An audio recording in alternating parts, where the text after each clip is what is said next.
Before you watch this video, be warned. It has spoilers for the new Tales book B7-2. Also be nice, because it's just a theory, and I don't even fully believe some of the stuff I say here. Okay, so I was going back over Sister Location to see if any new evidence arises because of the information that Didophobia gave.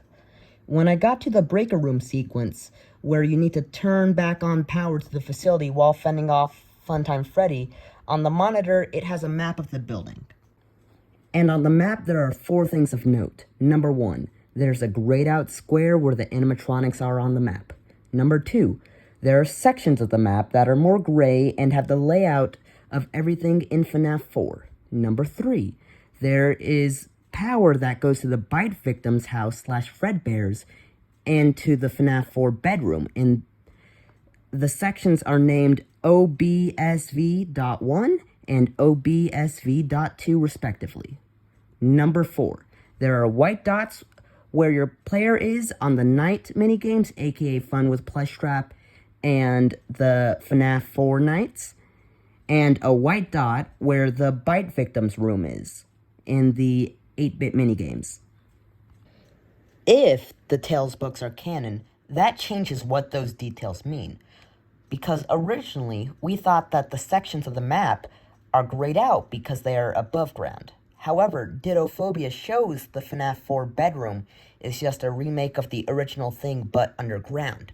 So that suggests that instead of being grayed out because they are above ground, they are grayed out because they are underground and meant to be hidden.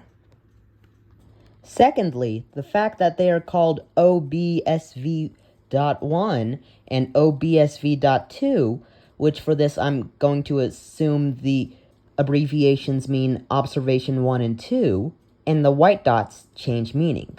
The fact that the white dot is in the FNAF 4 bedroom where Rory is implies that each white dot is where a kidnapped kid is, or just a kid is.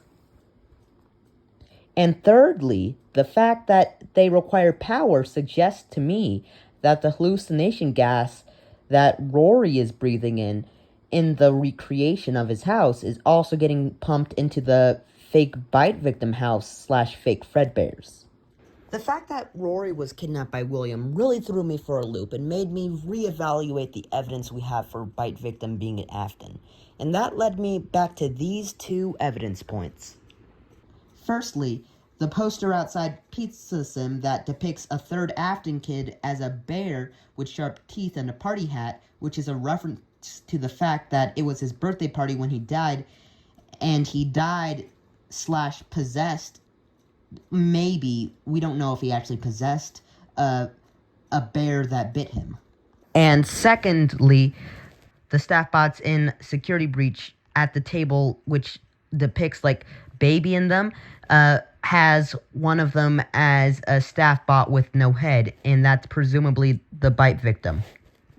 So those 2 facts lead me to believe he was a Afton and got bit by Fredbear, but I'm still left with a few questions. Question 1.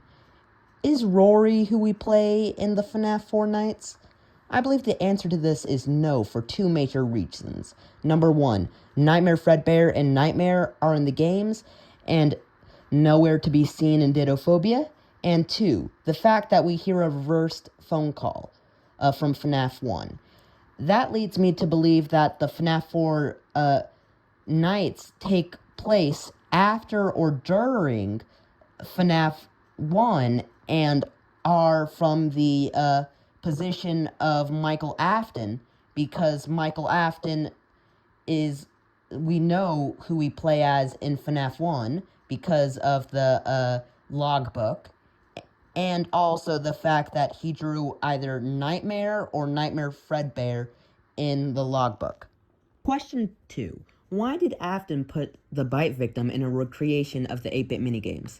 I believe the recreation is to help the crying child move on, as it's shown throughout the series that ghosts can stick around if they have unfinished businesses.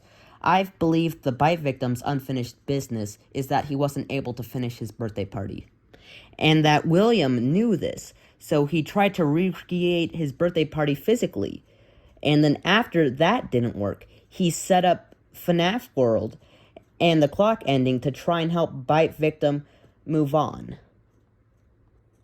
My reasoning to believe that is because the 8-bit Fredbear tells us in FNAF World, when it's all glitchy in 8-bit, that you were made for one thing. And he tells us this while we're doing the clock ending, and that, along with the fact that 8-bit Fredbear looks a lot more like the Fredbear plush from FNAF 4 than Adventure Freddy, leaves me to believe that that is not a version of Adventure Freddy speaking. That is William Afton speaking to us through the 8-bit plushie to try and help us get his dead kid to move on. This leads me to a mini-theory that the only spirit that actually passed on in Happiest Day is the bite victim. I believe while parts of the MCI spirits were there, they were only there to help the bite victim finish their unfinished business, as I believe they had already done what they wanted, and their happiest day was when William got Springlock, and they only stuck around to help bite victim pass on. This is further proven by the fact that even though Puppet was in Happiest Day, we still see the puppet show up later in the form of it being trapped inside of Lefty.